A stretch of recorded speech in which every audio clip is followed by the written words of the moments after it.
Autumn Elegy, welcome back to the Sae Bae cast. How you doing, man? Doing great. Thanks for having me back. Yeah, it has been a minute. I was saying before the recording, it doesn't feel like it's been that long because I watch most of your videos and just recently watched your 2007 like reboot video where you're kind of responding to Mudkip's video, and Mudkip was running a petition on bringing back an old school version of the game, which sounds really silly, I think, on surface of just like, why are we bringing back old school? We already did that. But there was a lot of points that you brought up in that video that really rang true and just resonated, I think, with a lot of people of like, this was a moment in time on the internet that was very important to a lot of people, and to like sort of capture that and to have it be available to be played, especially as the owner of that game, you know, Jagex, like why not keep that game as like an artifact? So I'm jumping right into this discussion right now. First off, let me just rewind a little bit. How are you doing today, man? I'm good. Yeah, I'm playing 04Scape and free to play UIM and my pay to play main right now. Chilling, didn't have to work today, so it's a good day. It's funny because we already kind of talked about how we were doing, but I imagine the audience is like, you just jump right into it. You're not even going to say hi or anything, but we have been chatting just for a little bit beforehand. Are you split between 3 different games? Are you playing RS3 as well? Yeah, I also have a RS3 free to play Iron Man, which I mostly just do dailies on, but there are seasonal events sometimes that last for a month.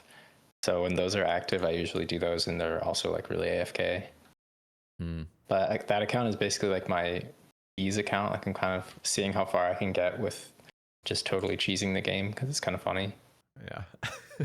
And then are you still playing Brighter Shores? I still do that as a daily also. Like I log in for a minute and reset the passives and then log out. Okay. Yeah, that's man, that game, I mean, well, maybe we'll touch on that later in the conversation. Felt a little bit like a disappointment with Yeah. I don't know if it was that much hype surrounding it. I mean, I was excited. I thought Andrew Gower was surely going to cook. But to be fair, I haven't actually played it, so I can't give an honest like review on it necessarily, but everything I've heard and seen, it's not really in a great state. I think I actually watched a video lately where they were talking about some massive improvements coming to PVM on Brighter Shores. I don't know if you've heard much about that, if you follow the game at all. But Yeah, I don't really keep up that closely with all the news around it, but I mean, they are still actively developing it. Like they're releasing updates every week or two still, mostly like smaller stuff, but there have been some pretty major overhauls that have happened. I don't know. I think that Andrew should have waited. Like, I mean, I still don't think the game should have been released in its current state, even let alone how it was almost 2 years ago when it came out. I think that Andrew is really just taking his time and trying to set the perfect foundations to the game, and he still sees the current player base as basically just like beta testers. So he doesn't really seem that bothered by the fact that it's practically dead. But because I think he said he's planning to do like a marketing campaign and like do a lot of stuff when he's actually ready to take it out of early release or out of beta. Wow. Yeah, so I think there's still some possibility there of the game really taking off sometime. I just think that he kind of squandered the opportunity, and the development of it took a lot longer than he expected after the initial release. And I think he just doesn't have the same level of hunger and drive that he did with RuneScape when he was in his 20s and was, you know, young and scrappy. Like now he's just kind of cruising and making the game that he wants to make, and he doesn't have to care about money, obviously, like he's set for life. So he's kind of just like doing his thing, and I can kind of respect that, you know. I hope to see the game succeed, but in its current state, it's just not really that fun to play long term. He doesn't really have enough going on. Yeah, it's interesting. It almost feels like the game is cool in theory. I think there's a lot of actually, this sort of has parallels into like the actual like into old school and just RuneScape in general. I think a lot of the time there's this sort of theory talk of like how good a game could be, and then you actually start playing it and you're like, this isn't actually as fun as I was imagining it being. And I think Brighter Shores, I think on paper sounds way cooler than actually playing it, especially with all the like menu clutter and stuff. I mean, I think I watched a video of like, this is a couple years when it was first released, but in order to even attack like a mob, it takes like 3 menu clicks or something like that to like engage, Yeah, which is just yeah. The like, combat is really not interesting, and yeah, it's kind of, I mean, a lot of the like day of release, the tedium of some things was crazy. Like fishing, you had to click like 3 times for each fish that you catch, and a lot of it has been improved, but it's still like, yeah, some of the ways that you play the game and interact with certain content is just like really not.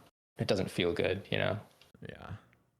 Okay, so let's get back up to speed, and I want to touch on first 2004Scape. I guess our roadmap for the conversation is I definitely want to touch on a lot on your feelings with 2004Scape, how it's progressing through the years, and then I want to talk about a reboot of 2007Scape or old school RuneScape. It's funny that we still kind of call it 2007Scape, and the Yeah, Reddit the is subreddit name. yeah, the Reddit name's even Didn't that, age and it's well. like, what's going on here? And then, of course, I want to also get your thoughts on Bronzeman, which was announced just yesterday, and the poll is going to be up on Friday. So let's start with 2004Scape, and I actually kind of want to start this in a weird spot where, you know, we were just talking about menus and the clunkiness of those with Brighter Shores, and I feel like one of my biggest concerns with starting a game like 2004Scape would be my endless frustration with the lack of menu swapping and the lack of just simplicity with menus. I feel like I've gotten really spoiled with old school, just having everything be left click and fully customizable to my liking. And I feel like going back to a time where everything must be right clicked just sounds very tedious and annoying. And I want to kind of get your take on how that's felt with the playstyle you've been playing with like the reboot of 2004Scape, and if you've, I don't know, like do you have any thoughts on like if they should improve that, or are you really pure with that and just think whatever the game was back then is what they should be capturing? I 100% think that the game should just be purely authentic. Like it removes all of the ambiguity. It removes a whole never-ending debate that would happen otherwise of like, this should be changed, this should be changed, this should be changed, this should be changed. It's very simple to just say, we will make the game exactly the way it was because we want to have a copy of the game exactly how it was, and that's how it will be. And if you like it, great. If you don't like it, you don't have to play. And for a preservation project, I think it's very important that that is done. Like, I don't think that there should be any compromises other than to fix like game-breaking bugs that weren't known about at the time, basically. I also think it's really important to maintain the original rules, which is something that I really like about 04Scape, is that you're not allowed to play alts, you're not allowed to multi-log, and that's how the game was designed to be played, and it really plays better that way, in my opinion. How good are they about enforcing that? Have there been any cheaters that are playing alts? They're very good at enforcing it. There are people who try to cheat, but they get banned. Okay. And are there any bots in this game version? No, they also get banned very quickly. So that's so like nice. The economy is quite different than the actual 04 economy for a number of reasons, including the fact that there's no bots. And one of the things, obviously, that they weren't able to capture, you know, they're trying to keep the authenticity there. But they also, I think they were at a crossroads of like, they want quote unquote rares in the game. So party hats and Santas and stuff. And they introduced them in an interesting way. I want you to kind of explain how they introduced all those. Because I do think that was actually part of the nostalgia of the game. And I think that does add authenticity to it. But at the same time, they weren't able to recapture exactly how they introduced it in like 2001 or 2002, whenever they were first introduced. So how have they gone about that? And did you like the implementation? And is it now, this is the third question, is it now like officially they're not going to introduce any more rares? Yeah, so rares is probably the most contentious topic on 2004Scape. The way they were introduced was over the course of 16 weekends last year, starting in the summer into the fall. So 2 days a week, you would have a random chance of receiving a rare by just doing anything in the game. So you just play the game over the weekend and you have a chance of getting a rare. And it is like based on time logged in. So like you can't roll a rare if you're not logged in. So playing more hours over the weekend meant you had a higher chance of getting a rare. People didn't really know much more detail than that at the time, but since then the server owner said that it was like basically similar to random events. So it didn't matter what actions you were doing, it just mattered that you were playing the game and everybody had an equal chance. So that was, that's relatively fair. I mean, I guess for me, honestly, I play more hours on weekdays than weekends. So for people like that, I guess they're at a slight disadvantage, but overall it was fine. Like I didn't really have much complaints about it. The main thing that people complain about is that they were made too rare, and the value of rares has gone up very, very fast and is like dramatically higher than it was in the 2000s, which is obviously because people know that they're going to be so rare and already are. Like hindsight is a big factor here, but they also are very rare. I think the server owner tried to make them a similar rarity relative to the number of active players to like a similar ratio to what it was in 2004.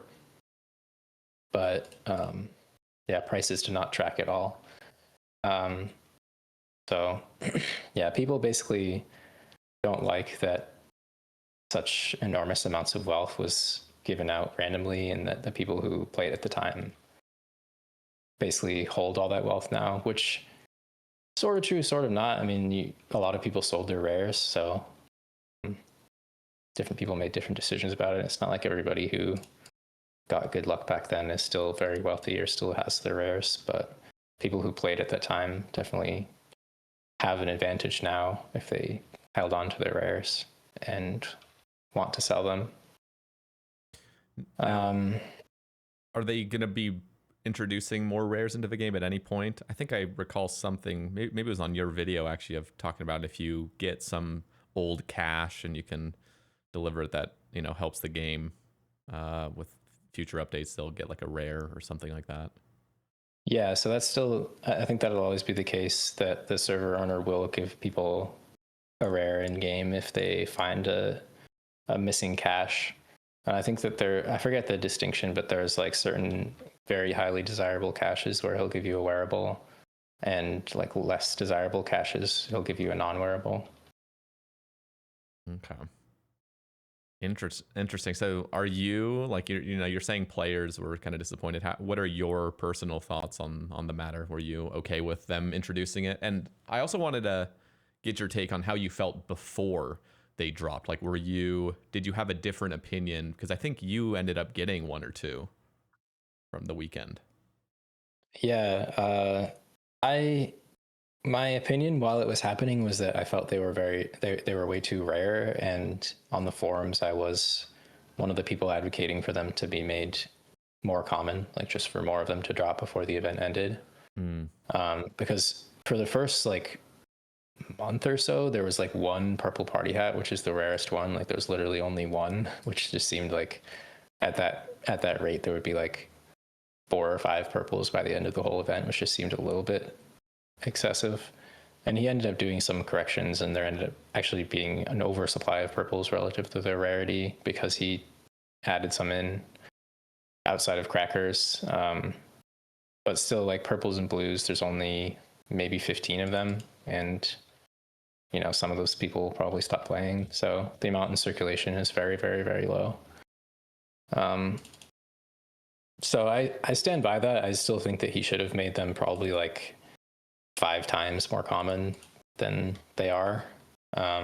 Someone who was actually messaging me today saying that like he was thinking about asking the server owner if he could just 3x all of the rares in people's banks, so it's like the distribution of wealth doesn't change, but there's just 3 times as many of everything, which is an idea worth considering, I guess. But I think it's likely that Pizzazz will never introduce more rares other than the cash thing. People will never stop complaining about it, but I don't know. It kind of is what it is at this point, you know. Like, and it is relatively authentic to how it was back then. You know, if you played at the time, you got a rare. If you didn't, you didn't. Yeah. It's Yeah. just that they're worth so much on this server compared to back then. What is their worth right now? Or what? It is the blue party hat that's the most expensive, correct? Yeah, the blue is more expensive than the purple, which didn't used to be the case earlier on, but definitely is now. But a blue hasn't traded. I think I purchased a blue like a month or two ago, and I don't think any have traded since then. So Wow. um, What was the value if you were to convert it all into GP, like when you traded it? yeah, I mean, I don't know. I feel like the valuation of rares is kind of a joke, but it's kind of the best you can do when you're doing a rare trade is to go by what people value them as, because nobody has enough cash to purchase anything beyond like maybe a Santa Oh in pure man. cash, Yeah. like a couple hundred mil. Santas are worth like 200 or so mil. But like, so pretty much all higher tier rare trades are just rares for rares with like maybe some cash and items thrown in. But the valuation of a blue party hat based on like a low tier rare being worth X amount of cash, and then you trade that for a higher tier rare and for a higher tier, and so on and so on. It's like over 2 billion already for a blue party hat. So Holy shit. Okay. it's pretty absurd. Okay, yeah. And you said there's roughly 15 or so of blue. Did you say 15 combined blue and purple, or 15 of each roughly? Of each, yeah. Okay. And That's then insane. like the common ones like yellow and red, probably like 30 of each. Now, are Christmas crackers in that same ballpark of price range? I can't remember if, because I remember Christmas crackers are obviously the thing that would be fleeting the most, because as soon as you open it, there's one fewer in the game. But you also can't flex it really besides just in a trade screen. So, like, how much are Christmas crackers going for? Yeah, crackers haven't traded much in a while because yeah, there's a finite amount and it keeps going down. Like people were pulling crackers a lot earlier in the server and were like gambling on them and whatever, you know, like Mm-hmm. people would pay for like some amount of money to pull a cracker on somebody, and then it was RNG who gets the hat and what the hat is. Oh yeah. But I think that crackers are maybe similar value to like a mid-tier party hat, like a green or a white. Right now, they definitely haven't exceeded the value of a blue yet, and it's hard to say if they'll get there or not. Like on RS3, I think they're worth like twice as much as a blue or something, but Jeez. that is a lot more years down the line. Yeah, yeah. Okay, I wanted to also touch on the timeline of this whole project. So, when did the project actually start date wise? So, like, it was sometime in 2004. What was the month? And then, is there an expected timeline of when the updates end? Yeah, so the server launched in beta, which was free to play only at first, and it was May 2004 was the revision date. So it was like RuneScape 2 released in like February or March of 2004. So this was like a couple months in with a little bit of updates. Like I think the most recent update when it first came out was big chompy bird hunting and clue scrolls and enchanted rings. Um, and then it's progressed to November 2004 now, and the next update will bring us into 2005. And there's not really a set end date. It's just however far they can get. But they are planning to offer a calendar year version of each year. So like when it forks into 2005, you will be able to continue playing 2004 forever if you want to, and Oh, branch off interesting. of the progression server. And same thing when it goes to 2006 and 2007. Interesting. Okay, so what exactly is the protocol when this next update launches, which is 2005? Or like if you choose to go play the 2005 version, are you now excluded from playing on the 2004 server, or can you do both now? I think it's not totally decided yet how it will work, but I think it will probably work similar to the RuneScape Classic to RuneScape 2 migration that happened in 2004. which is that you can transfer your account, but you can only keep your items on one game. So, and I think with RuneScape 2, there was a time period where you could like swap back and forth, so you could try it out. But I imagine with this game, it'll just be like you have to make the choice. So I think you would probably keep your stats, but you have to choose where your items will go. Okay. And I think you will be allowed to multi-log different servers, just not the same server. So you could keep playing. I think you could theoretically keep playing 04 on the same account and also on 05, but I'm not exactly sure.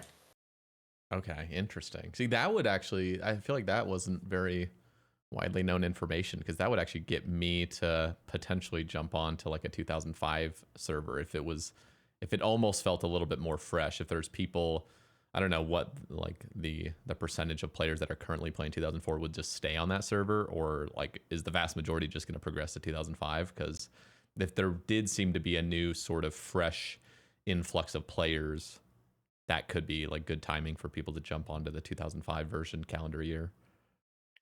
I definitely do think there will be a big influx of new players, either on 2005 launch or the update right after, which is Slayer.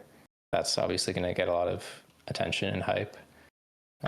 So, I mean, like my account, I will definitely transfer to 2005 and continue on the progression server. And I think the general community sentiment that I see is that most people really like 2005, and that's their like ideal year. So they're looking forward to continuing their current account on the live progression server. I think that the 2004 server will be pretty quiet. Like I think if I had to guess, probably concurrent players would be like maybe a few dozen at most. For example, like there's a free-to-play world on 2004Scape right now, and it almost never has more than 1 or 2 players on it. Oh wow. Even though like free-to-play on OSRS is a pretty active game mode, even aside from just the fact that you don't have to pay money. Wow. Okay. Yeah. So, and then how long is the 2005 like calendar year going to be spread out in real years? Like, do you expect like 3 years or something, or does it all just depend on how much old cash they have? It mostly depends on just the available free time of people. So it's a totally open source project. So anybody can contribute. There's kind of a core group of people who have been contributing for a long time and end up doing like most of the work. But in theory, you know, new people can always jump on, and that can affect the speed at which content is released. But generally speaking, the timeline is slower, and usually it's maybe like 2 to 3 times slower for this server's progression versus the actual the dates that they're progressing from and to. So yeah, I wouldn't be surprised if the 2005 Scape is the live progression server for like 3 years, something like that. Okay. Yeah, I've whenever I watch your videos, or even Mudkip's videos when he's playing 2004Scape, like there's always that little urge in the back of my mind that's like, I should really jump on here. Like this seems like a blast, but I feel like I also have that sort of competitive mindset where it's like, man, I'm going to be starting from such a low point, and there's people, you know, that have all these rares and stuff, and it just feels like the competitive side is already a little bit out of grasp, even though you literally just made a video showing like all these high scores. Is like there's so many available ranks and stuff, and it is a very fresh and active and exciting game mode, at least competitively. I think now though that I've heard of a potential for an old school to come out, or like a 2007Scape reboot that would be officially run by Jagex. Again, there's no confirmation on this whatsoever, but there is a lot more talk about it now. I feel like that would speak to me much more, knowing that it would be official. What are your thoughts on a 2007Scape reboot that's officially run by Jagex? I think it would be really cool. I would absolutely love to see it. I understand a lot of the criticisms that people have, but to me, I guess it's just kind of like a why not, you know, like they have a very large dev team now. It's kind of crazy how many people work on this game. And I think all it would really take is splitting off like 1 or 2 people to work on this project and make these historical servers happen. And they don't have to be about like maximizing player count or anything. It can just be, you know, a little link on the website that says like you can play classic versions of our game. Like this is something that we offer because it's cool to be able to look at the history of the game and experiment and understand more about, you know, why things are the way they are, and maybe you prefer this version of the game. Like to me, yeah, I just don't see why. I don't see a really good reason not to, unless they're just so deeply constrained that they can't spare any time, you know? Yeah, it was interesting because in your video, you know, you're saying there's, you know, a relatively small number of players that are playing 2004Scape, but a big reason, I mean, there, you know, of people, including myself, that are just resisting playing a 2004Scape version because it's just not official. But if there was an official version that was even if it was mildly promoted by Jagex, like, you know, the number would be at least tenfold of the amount of active players on a new fresh server.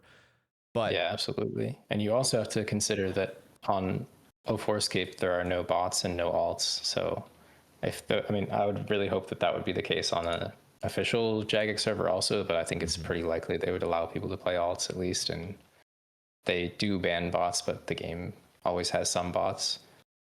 So yeah, like I would say we're looking at 10-20 fold easily of the player count of an unofficial private server that has no public promotion whatsoever and is not affiliated with Jagex, and is also on a version of the game that a lot of people are not as interested in. Like 2005 to 2007 is where most of the most hyped content is that people really want to play. yeah. So we're kind of like still in the early days, I would say. Now, how important is it for there to be continuous updates? Because I guess in theory, I would imagine a 2007Scape reboot would just be, this is the game, it's a snapshot of it, we're not updating it at all. It's just like the content here is what it is. We'll fix bugs and whatever else, but this is what it is. But it seems like 2004Scape has thrived a little bit more knowing and having the players anticipating new, exciting updates that follow the timeline of the original game. So if they were to have a 2007Scape reboot, how would you ideally want the game to progress, or would you want it to progress at all? Yeah, that's a great question. That's another thing that people say, like, you know, if it was a frozen in time game, it would be dead. Like, very few people would play it long term, which there's some truth to that. I still think it's worth offering it, but I do think that it's true that the anticipation of updates and the progression of the game is something that keeps people playing 04Scape and also makes people come back. Like, whenever there's an update, a lot of people who have sort of completed their goals for the time being will come back for the next update and engage with the new content. And, you know, maybe they're waiting for this to train a skill or do some method or whatever, and now they're back in, they set new goals and get hooked again. So yeah, like for a game where you're really trying to grow and maintain a player base long term, having consistent updates I think is important, because it's part of what makes the game interesting to people. So I really do think that Jagex could basically do exactly what the Lost City project is doing. Just have a progression server that follows the same timeline at a slower pace. People would eat that shit up, man. Like I'm telling you, like, especially people knowing what is coming, and like it changes the dynamic, but in some ways I think it makes it more exciting for people. And also for a player like myself who likes to play on long term, it makes it a lot less jarring and a lot more comfortable to know what's coming, so that I can plan my gameplay around it instead of just suddenly having my account nuked and like wasting a bunch of time, that kind of thing. Yeah, yeah. So like Jagex could Oh, sorry. Jagex could do like a 2004 to pre-EOC. Like people are hyped for stuff all the way through that period of time. Maybe they just like don't do the whole removal of free trade thing. Yeah, and then that'll be the exciting update when they just nuke the wilderness of free trade just for a little bit. but, you gotta spend a few years in purgatory. Yeah, I mean that's 8 years of RuneScape. They could extend that to last for 20 years. Like that could be the next 20 years of a separate project for people who want like a more old school game. That's also going to include graphical changes, right? Which, oh God, I don't know if I'm going to be a fan of all that. That was weird. Oh yeah, yeah, like the NPC changes 2008 and stuff. HD thing.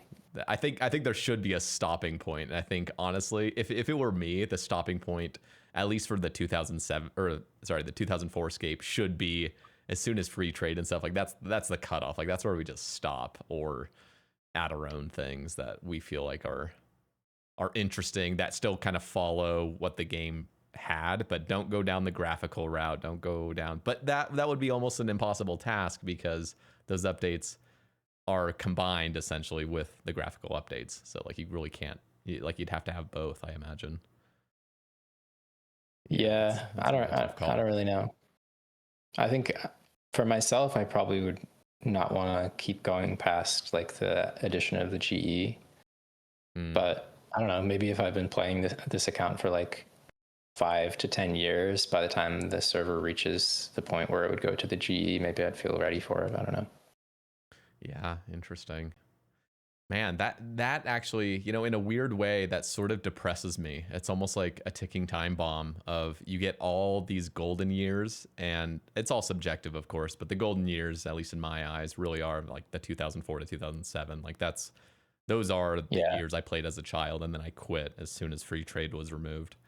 So going any past that would just feel like, nope, this ain't it anymore. The game's dead. I'm getting PTSD from when I was 12 years old, you know? Yeah. But in that case, like, I imagine there will be a fairly similar sentiment in a lot of the community around this project if it makes it that far. So people may end up staying forever in, 2006 or 2007 pre-GE or something like that. And the progression server could continue, but it probably would have a lot more people that stay on that version. Yeah. Do you think, I'm going to say a hypothetical and I want you to respond to it, how you'd feel. If they were to just tomorrow announce, hey, we're going to come out with 2007Scape, a full reboot, official, no content updates at all. We'll clean up bots, we'll clean up cheaters, we'll clean up bug fixes and stuff where they need, which, by the way, we will talk about that because I know there are some bug fixes that 100% would need to be cleaned up. That wouldn't be the absolute authentic game that we played because there was some game-breaking things. But how would you feel if that was the case? If it was just, this is going to be a snapshot and we're not going to do any content updates? Would that be enough for you? And would that be enough for other players, do you think? Or would the better option be to have some sort of update progression? Well, it would be hard for me to stay away from it either way. I think that if it was a snapshot in time server, then it would have some launch hype. There'd be a few content creators making videos on it, and then it would quiet down within 6 months to a year, and it would have a core consistent player base, but it would be relatively small. And that's okay. Like, we don't have to freak out if that happens. If the idea is just to have a preservation server, that is kind of what you need to expect. And it's not the end of the world to just keep something running for a small dedicated group of players. And it costs Jagex probably almost nothing once they get it up and running and work out the kinks. But if it was a progression server, I would really hope that it would start earlier, because the version that they have in 2007 is like the end of when I want a progression server to be. So I'm not really as interested in reliving like the 2008 to 2012 era, but it would still be cool. I would definitely at least watch people play it if I didn't play it myself. Yeah, so ideally they kind of follow the trajectory of the 2004Scape project and make it so you're really starting at that early time and then just go forward from there. Yeah, I mean, I think it's perfect. The Lost City project is the best iteration of RuneScape since real RuneScape 2 to me. Like, the way it's done is just so good. Yeah, exactly what I want. It speaks to me. I mean, me as a kid, when I started playing at 9 years old, 2004 was it. Summer of 2004. Like, actually, I think it was a little before summer because it was second grade. Or no, it was fourth grade. That was it. Fourth grade, my friend showed me it on mini clip. So it must have been around March, I think, of 2004 is actually when I started playing officially, because found it on mini clip, and yeah, it was right before the summertime. So that's crazy. Yeah, to think that that really would be the opportune time. I mean, I spent so much of my time in Remington just chilling in Wyden's shop. I have no idea why that felt so comfortable for me as a kid. Yeah, the game was just, it was magic back then. It was like, there was nothing else like it that you could just log on and play from your browser as a kid. Yeah, it was insane. I think that there is still something actually to this day about Remington and Port Sarim. That area right there is like my home because one, I spent a lot of time in Port Sarim, again, like just doing Pirate's Treasure quest or whatever it was, where you have to go in and like smuggle the rum. I just thought that was the coolest thing ever.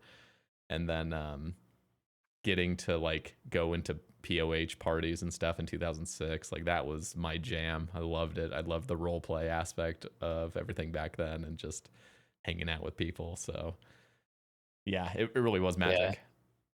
Yeah, it was so much fun. And like the game obviously isn't the same when it's a bunch of 30-year-olds playing it versus a bunch of 10-year-olds, but the game holds up for me. Like it's not appealing to all the same things that appeal to my 8-year-old brain, but it appeals to different things in my adult brain that makes it still really fun and rewarding to play. And I mean, like combining that with the nostalgia from your childhood and like, especially on this version, like the old, like pre-graphical update cities, like they updated the graphics of a lot of areas in like 2005 to 2007, even before the big graphical overhaul, and seeing the map exactly how it was before then is like really brings back those deep core memories. Yeah. I feel like there actually is something that is quite magical, even as like a 30-year-old dude coming back to the game, because it's almost like you get to relive. I mean, there's been so many times in my head where I've like fantasized about like being able to like rewind time to 2013 with all the knowledge I have and to start old school with all my like mechanical, quote unquote prowess, as cringe as that is, and just go into the game and just dominate, like know what tick manipulation is, know what a double roll mechanic is, know how to one tick prayer flick, just going in and just having all that fun and just knowing the game inside and out would just be such a blast. And so I think even without the competitive side to that, you would still get to jump back into I mean, you've got to experience, I haven't got to experience it yet, but like jumping into a 2004, especially an official server like that where it progresses through, and just being able to be like, man, I used to waste so much time killing muggers, for my combat training, and just getting to find different ways how to progress through the game efficiently. It just sounds really fun.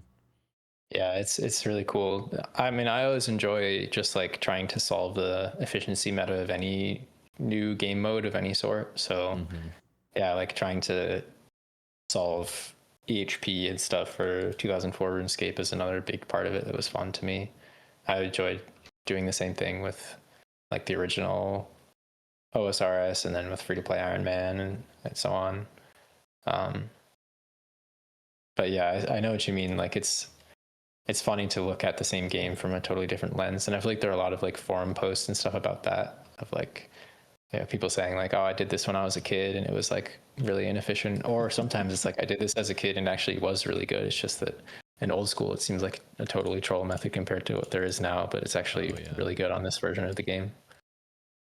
Yeah, it's interesting. You bring up something about like wanting to kind of create an efficient route for things. Later in the conversation, I want to talk to you about Bronzeman, because there is an entirely new strategic sort of meta that will start evolving with something like Bronzeman. Again, with a couple caveats. Hopefully, you're not able to buy and sell bonds. That would be terrible.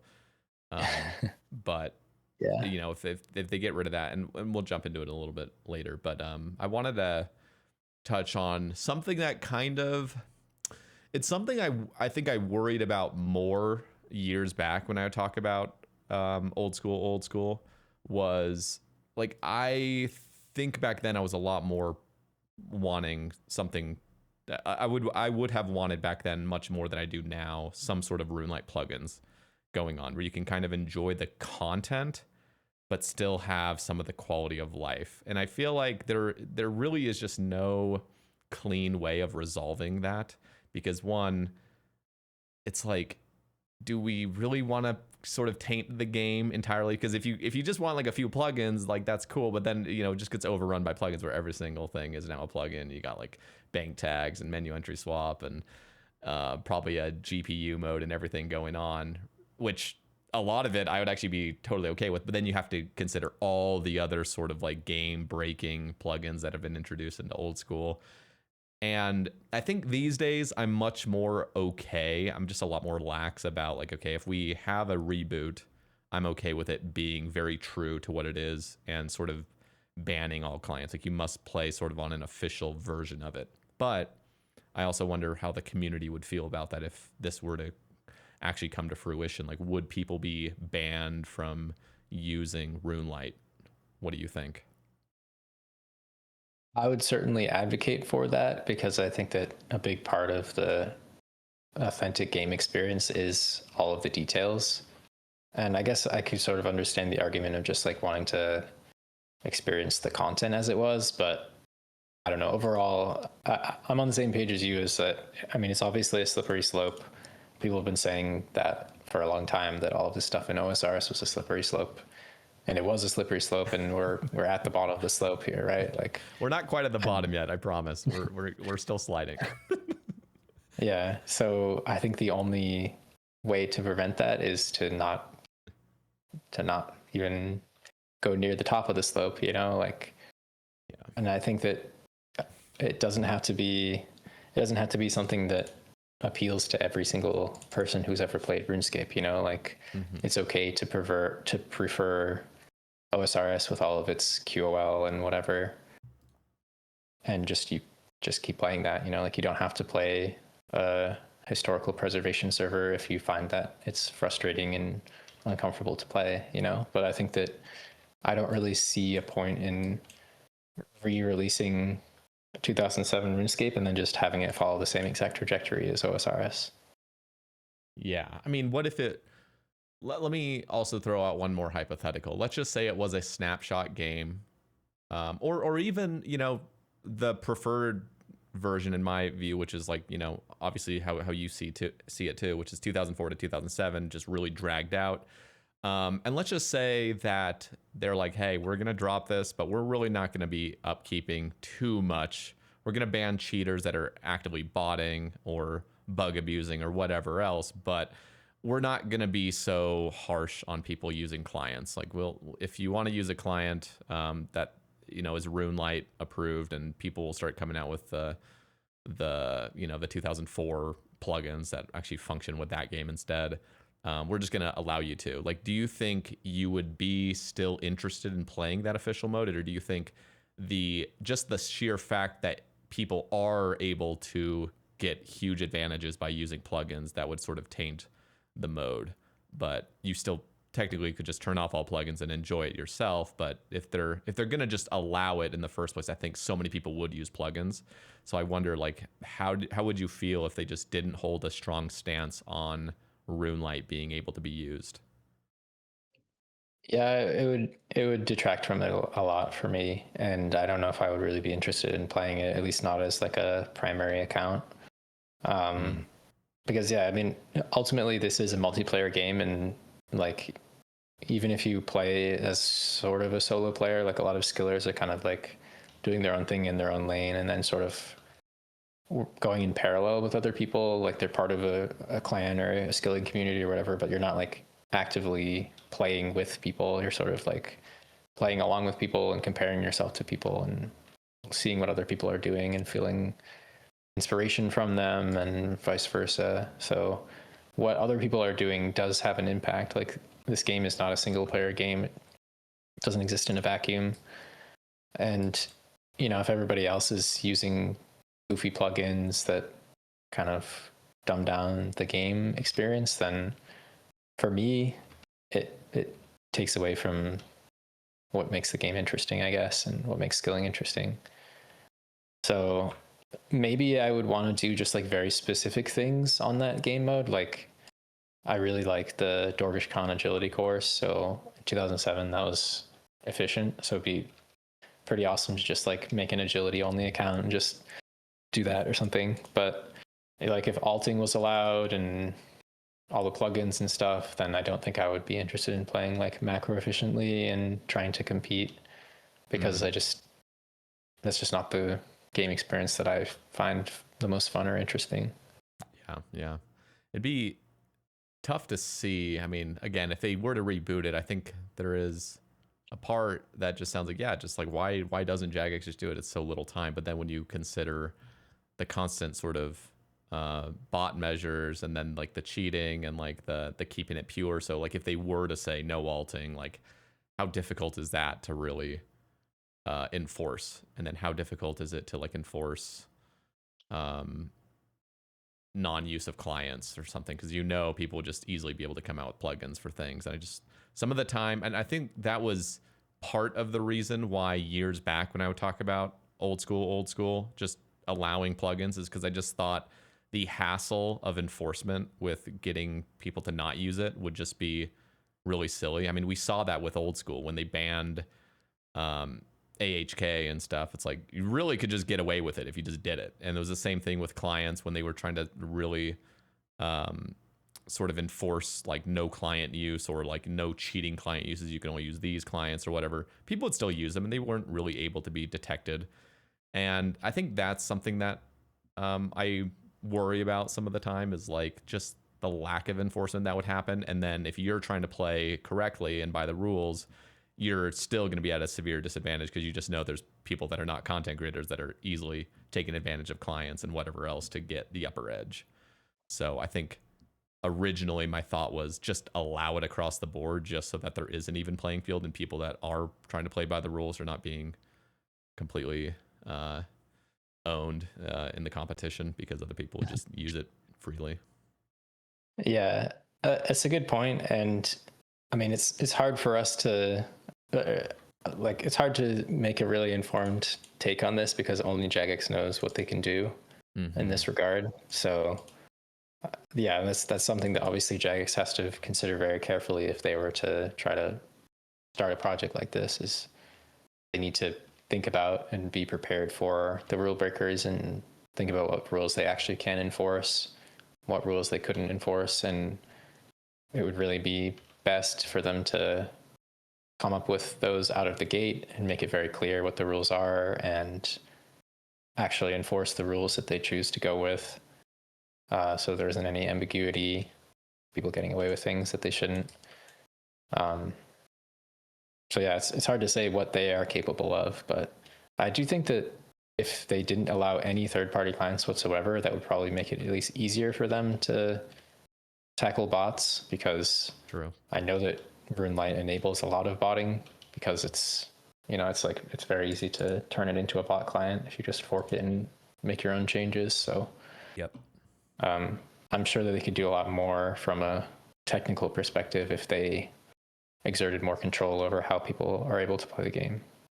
That's a good point. Yeah, and with the official launcher, I think they have a lot more eyeballs on kind of what's happening through the player. Yeah, I mean, I don't think they've looked into this, but like a lot of more competitive games use more intense anti-cheat systems that like are, sort of spyware, but you have to basically just trust the company, which I kind of feel like RuneScape is maybe there, like it's a game that people take seriously enough, especially if they're going to like be releasing more skills to OSRS where like the competition is really crazy. Like I do think they should take rule enforcement that seriously, and I think that there are ways to circumvent the rules that are not really possible for them to detect with what they currently have. Okay, I wanted to, before we move on from the reboot of old school, and feel free to jump in with anything you want to add, I wanted to talk about like the potential things they'd have to fix if they were, let's just say, the snapshot of what old school was on February 2013. So like, what would need to be changed? I remember Mudkip saying or maybe it was you talking about the Karumja store having to be absolutely patched. Like that was really broken, and a lot of people didn't know about it at the beginning. Is there anything else that really is just like super game breaking that just wouldn't fly, and because people just abuse it? Not much immediately comes to mind. I know that there was some bug with the like mouse toys that was pretty OP for agility XP that they patched pretty early on in OSRS, so they could apply that same patch. But as far as the Karamja, the Karamja store, I think it was mostly overpowered because they removed the world hop timer, so you could hop worlds really fast and dump your items really fast across a bunch of worlds. I don't think it would really be as big a deal if they kept the game exactly how it was with the 30 or the 45-second world hop timer. Yeah. And a lot of the game was balanced around that timer, and when they just removed it and didn't change anything, that was like a massive change to the game in kind of a subtle way. Same thing with like static spawns. When they made it so spawn rates were static rather than based on world population, that was also a massive buff that wasn't really talked about that much. Yeah. Interesting. Okay, so not much would need to be changed at all. Just they'd have to be a little bit more careful about. Yeah, they'd have to go through their own patch notes and like look for the bugs that they've fixed over the years that would apply to this version for sure. Okay, there was something else that's just on my mind immediately right now. That's sort of a side tangent. Is you sort of mentioned, and we were kind of talking before the recording of what it's kind of like to be a content creator, sort of relying on the game for your income. And so a lot of takes of mine have, I wouldn't say have been like super watered down. I still hold pretty strong opinions on the game, but the sort of my North Star has sort of changed over the years, and for good reason. I mean, some of it has just been my own preferences have changed when I see the game evolving and I actually experience new things. I'm like, okay, this isn't actually as bad as I feared. But on top of that, because my income is tied to the game, I feel like holding on to really, really old opinions is just not very ideal. And you just had mentioned briefly just, seeing other content creators that have kind of made it their job, such as like Heatbox and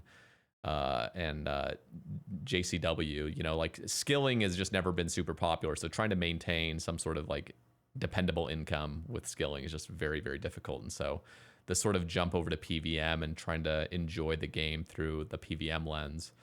I wonder, with all that kind of said, there was a time when you were sort of into PVM a little bit. Like you were, and again, I guess PVM is not really Slayer, but I do remember a time where like you were doing a lot of boss Slayer on your old main, and you were also like one of the I don't know about one of the first like top 10 or anything, but you're definitely within the first few months of the Inferno release, got your Infernal cape, and you've been very competent with PVM. And I wonder, like, do you have any desire to sort of jump back into PVM at all on the main game? Like, have any new releases of PVM content caught your interest whatsoever? And why did it seem like at a time you actually were at least somewhat interested in those pieces of content and did enjoy them?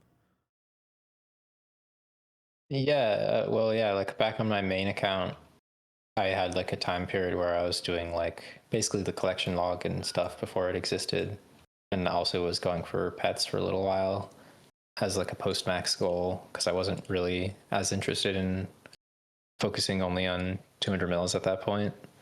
I think I don't know, the game just felt very different then. Like it still felt more like skilling was like the big time sink if you were playing long term, and then PVM was still kind of more of a side project thing that would never be able to become like your main long term project for years at a time.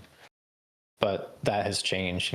There's been 10 years of updates since then that have been mostly PVM centric, and now PVM and the collection log and clue scrolls is the long term game, and skilling takes a while to complete for sure, but the other things take a lot longer to complete now. So for me, like skilling has always been more interesting than PVM, but after doing a lot of skilling back then, the idea of doing something else, like exploring a different part of the game, was appealing. But now, like, I still prefer skilling to PVM, and now OSRS is just like you can PVM forever, and there's so much to be completed that it's less appealing to me because I don't really even want to dip my feet into that whole world. And I don't find PVM as fun. I don't really like RNG in general. I really like the consistency of skilling. Mm-hmm. And yeah, so I don't think I will ever do any PVM on my main account at the moment. I don't really expect to. I am playing the account, and I would like to maybe eventually get 200 mil all, but if I do, I will definitely log out and never log back in. That's all I really care about anymore. Yeah. And it would be What are nice your to be -1 account that I have to play all the time. Yeah, some of the man, I feel whenever I see videos of you playing, which you very rarely upload, but the one that you recorded a few months ago, just showing like you chopping redwoods and stuff, and showing that you got 99 farming, or not 99, 200 mil farming and stuff.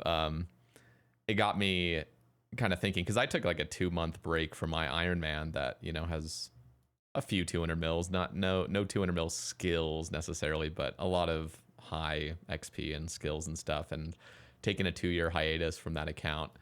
There was always a very, very small part of me that was like, I should probably be logged in here, because I feel like there will be a time where I'll have regretted the time I spent away not gaining XP in some very, very AFK fashion.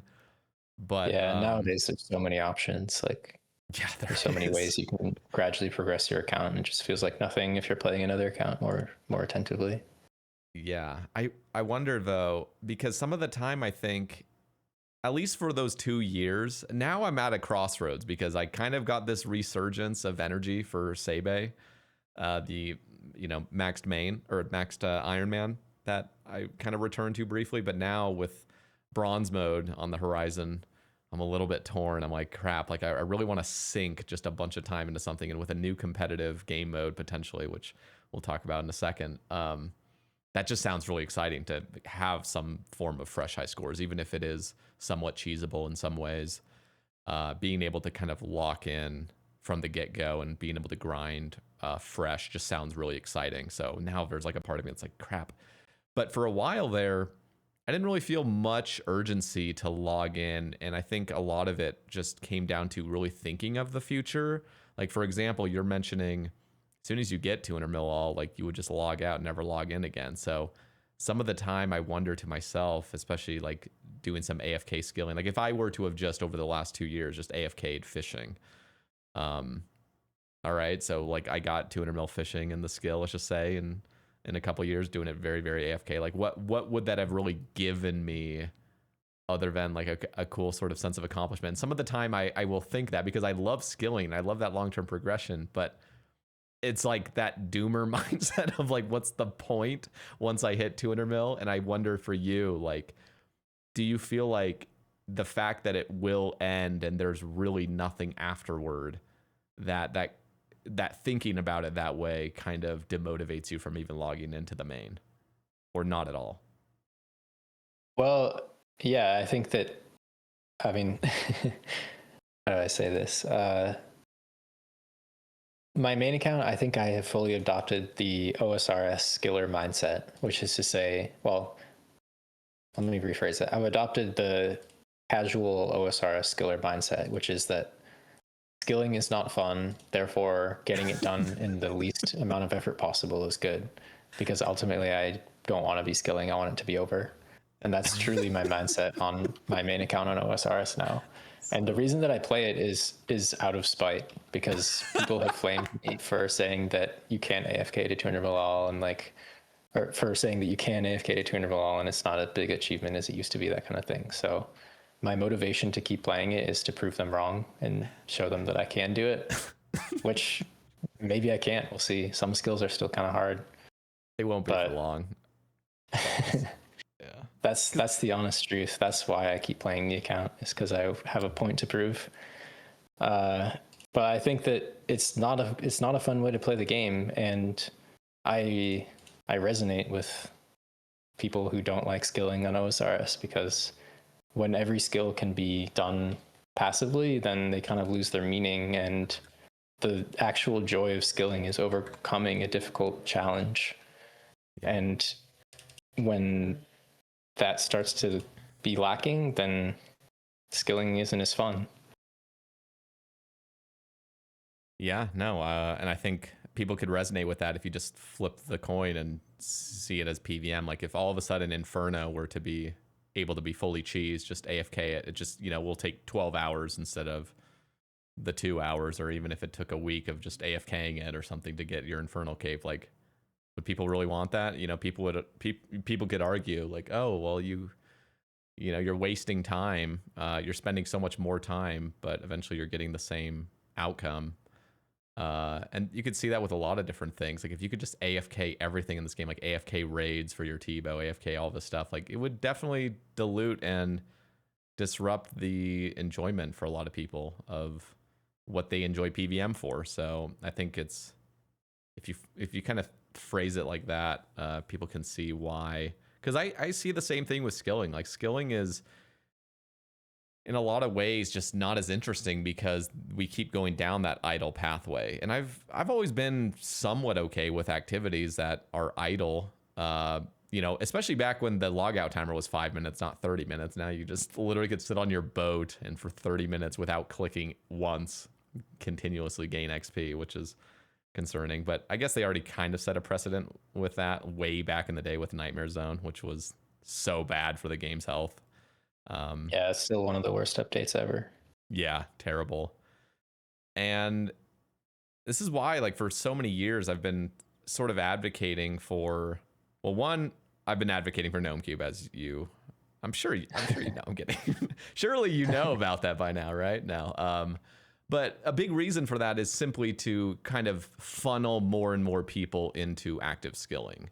And just because I think if we had more people being able to enjoy skilling in some fashion, they would kind of fight the tension between dumbing down skilling further and further and further.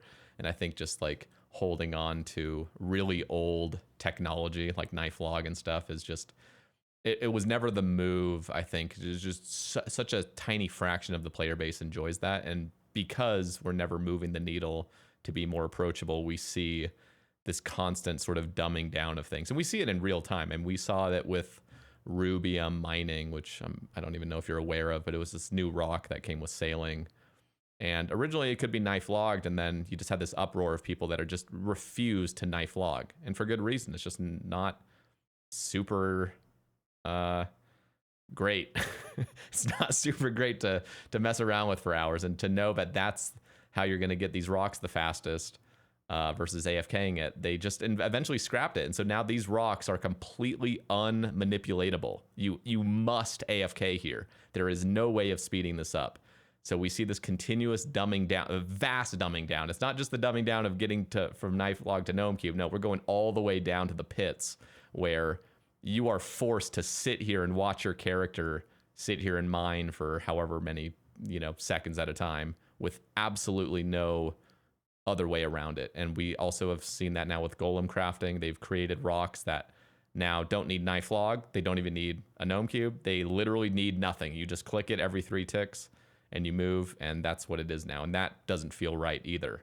So we're getting this constant dumbing down, vast majority, or just a vastly more expedited rate of dumbing down. And I think that was like my overall fear, and that's why I kind of wanted to bridge that gap. Now, we don't need to obviously go into the whole gnome cube discussion. I know you're not even really actively playing old school as much, but that was the big concern, because me and you and other high level skillers kind of share that same concern of like, it sucks to see the game get so diluted and so dumbed down with idle methods and other things. And I saw the gnome cube as one of the solutions forward, even though it wasn't speaking to everybody. I just felt like that at least was a step forward in the right direction of encouraging more active skilling. Yeah, I think it's a noble effort, and I think that it will take a lot more than that to sort of repair skilling on OSRS. I mean, I think the fundamental issue is that skilling has always been something that a lot of people don't enjoy because it's grindy and repetitive and boring to a lot of people, and there's no way around that. That's simply the truth, and that's what skilling is. And sure, like you can try to make it more interesting in some ways, make it more varied, make it higher skill cap, that kind of thing, which is cool. But ultimately, like, I'll use 2004Scape as a point of comparison. People don't complain about skilling on 2004Scape because if they don't like a skill, they don't have to train it. The highest requirements for anything are like 50. So it's like anybody can do that even in 2004. It'll take you a little bit of time, but it's very achievable for a casual player. So people don't complain about it because they don't have to get 99 mining or whatever to do like a raid, you know, like they just don't have to do it. So they do the content that they want to do. And I kind of think that that is what OSRS has lost, is that it's such a long-term paved path that you have to follow to get to the end game that you want to be at now. And there's so many obstacles you have to go through to get there. And a lot of them are things that you don't want to do. And the same is true in reverse. Like for a lot of the skilling that I'll have to do in the future on my main, I have to do a bunch of crap that I don't want to do, like EVM stuff to get certain items or whatever. Yeah. I don't want to do that. Like that's annoying. I'd rather just be able to train the skill. So like what they gain from that is that it keeps people hooked for longer and gives them longer term goals and paths that they will follow to reach the end game, which is good for Jagex because it keeps people playing for longer. But I kind of think it's not very good for the player experience because the game is much more of a sandbox in the past, and now it's much less of a sandbox. It's very samey and linear, and that's why you see so many of these snowflake accounts popping up and becoming popular, is because people want to have that experience again of creating their own path and having a reason to do it. Yeah. No, it's a good point. I used to talk a lot about the problem with Maxcape and the real problem with introducing something like a completion escape in the game. Like, again, there's always the pros to it, but there's also a lot of cons that come with it. I don't think at this point, I think we've just already gone so far that adding a completion escape would just be like whatever at this point. But when they first introduced the Maxcape, knowing now there's a status symbol behind getting all your stats to 99, and then on top of that adding the most broken features to the Maxcape, like that was really fucking overpowered. Yeah, that was a in terms of trying to keep the game somewhat sandboxy, that was the nail in the coffin. Like you are now very much obligated to go get this cape because this is how you now efficiently play everything else. So yeah, one other thing I'll say about skilling also is that a big reason that people would train skills in the past before there were any requirements around skills really was if the skill had some purpose or use for other aspects of the game, like for money making, for I don't know, self-sufficiently generating supplies for whatever you want to do. That's like people enjoy skilling a lot more when they have a purpose and it feeds into a larger goal. It's a very niche subculture of people who have ever just enjoyed skilling for the sake of it, like people who'd go for 200 mil agility or mining or things like that. It was like very, very few people that ever really did that. So I think OSRS has also lost that to a pretty significant degree because skills just feel pretty pointless. Like PVM is so much better money than skilling, and like skills don't really interleave with each other that much. I guess they do a bit more on Ironman accounts, but even so, there's like a lot of skilling supplies coming from PVM or shops or whatever rather than from their original sources. So it just feels like the interconnectedness between skilling and other parts of the game is kind of lost there because people complain about skilling so much because they don't want to have to get a high level on skills, and then skilling becomes less and less important and relevant because that's what people want to see. Yeah, it's a feedback loop. This would be very unpopular, just like an old school version, but I had thought about this method for a total of an hour, and I even pulled it on my YouTube poll. Like, it failed miserably, by the way, but it was basically this idea called Steelman mode. And so you have Bronzeman mode, that's like the dumbing down of Iron Man, the sort of Iron Man light, that's sort of in between a main and Iron. But then you'd have something higher tier of an Iron, which would be Steelman mode. And what this basically is, in a nutshell, is it's the Iron Man restrictions you have, plus all shop quantities across the entire game only have one as their quantity, meaning you cannot abuse shops at all. And then the second restriction would also be that all monsters and PVM drop tables have all reduced their quantity to one as well, with noted drops becoming unnoted. So you're basically now playing a game that you cannot abuse PVM drop tables whatsoever. You could still get, very, very menial supplies. So if you have like a classic mob that used to just drop one thing at a time, like a rune battle axe or something, you can still obviously loot that. But anything that's now just been shitting out hella noted supplies and even just mass quantities of runes and whatever else, that has been completely nerfed down to one. And so the game mode really does tie in skilling a lot more, where like skilling really is the objective. So you go around the game and like even something as simple as, getting vials for your potions, like you'd have to fucking go get the glass for that and blow them, and then having barbarian vial smashing would be a terrible option, because you'd actually want to save your vials for later to fill them up with water and make potions again and stuff. And I just think having a very, very tedious mode like that, where you're really taking advantage of your skills, and like skilling is what's going to progress your account, not just abusing some sort of boss like Vorkath or whatever, would be a very interesting mode for a very small portion of the player base, in contrast to the wider player base that just really enjoys PVM and whatnot. But I think having that option would be super fun. I would play the hell out of it.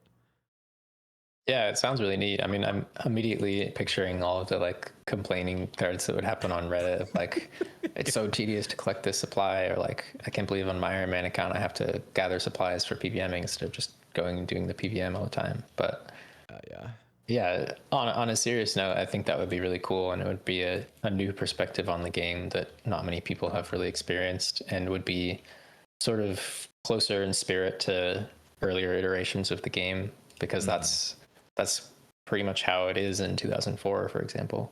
Yep.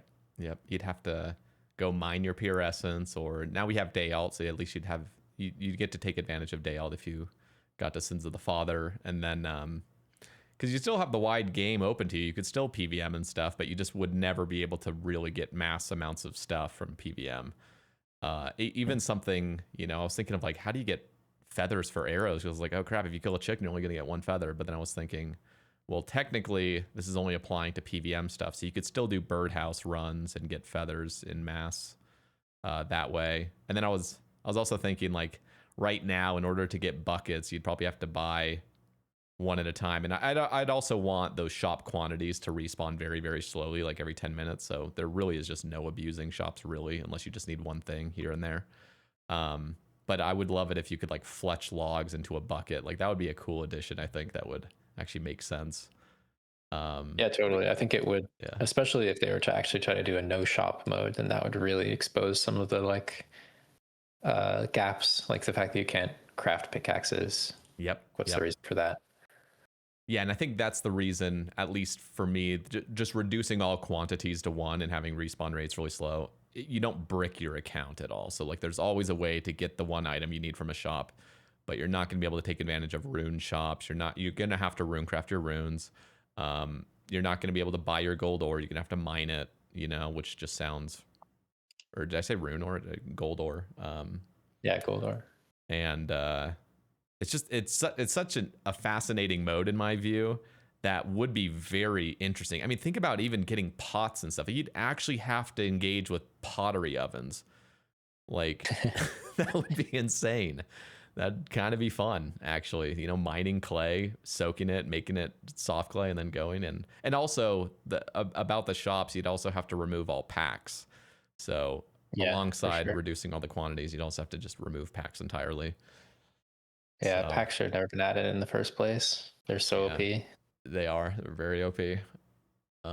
That's a mode I would love to play, because one, you still get to play you get to play old school RuneScape with all the stuff that we enjoy, but in a completely new way, which I think would just be so fascinating, because we just don't really get to see that. And there's no way of like self-restricting yourself really with that. Like something you know, there's always ways to sort of like restrict yourself with like a chunk man that doesn't need an official mode. But with something like a Steelman, you really would need it to be official, because you need your drops to be now quantity 1, and that would be very much a nuisance to have to go to your bank and like drop the 99 of your 100 noted drop over and over. Yeah, I think any play style that revitalizes dead content is always cool to see. Like I watch a lot of the YouTube series of like chunk accounts and whatever, because it's neat to see people just doing a unique grind, you know, like this game has so many pieces of content and a lot of them are very rarely engaged with, so it's cool to see those get their little spotlight. It's super cool. I mean, watching other people's chunk men just sounds super cool. I'm a terrible YouTube creator, so like actually making a series, I wouldn't say I'm terrible at it, but like it's not my strong suit to make an actual video series. I always feel so cringe recording stuff of me trying to act like settled or whatever, you know, just trying to make it exciting and stuff. I'm just like, I can't. I'm more of a rambler. But yeah, you have to be your own person, you know, like you'll find the audience of people who resonate with your content. Not everybody has to be settled or be a certain personality that they're not. I think it's just tough because when I started my Dirk Steel series, did you ever watch any of that I uploaded? It was basically my hardcore series. I don't think so. That's okay. It was basically hardcore is like, that's one thing that I pretty much never watch anymore. I feel like I watched one too many hardcore Iron Man series. Yeah. No, I was just curious. But no, at the beginning of this year, I started a hardcore, which I basically vowed to never start because I was never a huge fan of hardcore in the first place. Just the fact that you're playing the game like a pussy and just running around and having to safe up to eat anglers, you know, and never, especially when it came to PVM, like the fact that the meta is just to literally safe up everywhere is just so boring. I'd much rather go somewhere and like risk kills and whatever. But I started that, and like I realized throughout editing, I'm like, this is so awkward because I have to, like, one, I'm sinking so many hours into editing this, which I'm not efficient at, that I need to make something that's somewhat mass appealable so that I can make some money back for my efforts. So I felt like trying to be myself fully and just kind of like taking it a lot more low key just wouldn't have been essentially worth the time to like involve all that editing and all that extra effort and stuff, whereas I could just like live stream, or I could just, you know, make a ramble talking about my progress. And so it was sort of this awkward position that I was in where it's like, you know, sinking all this time into creating a series it's just weird.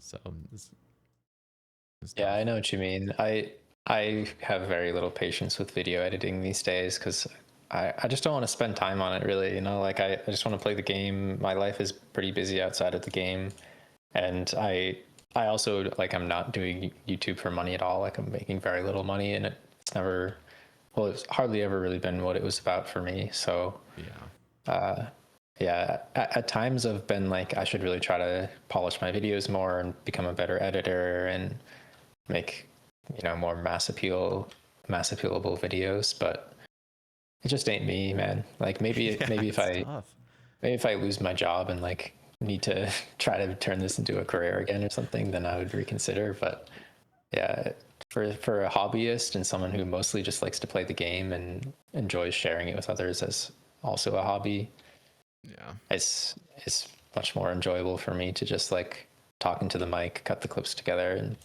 upload it.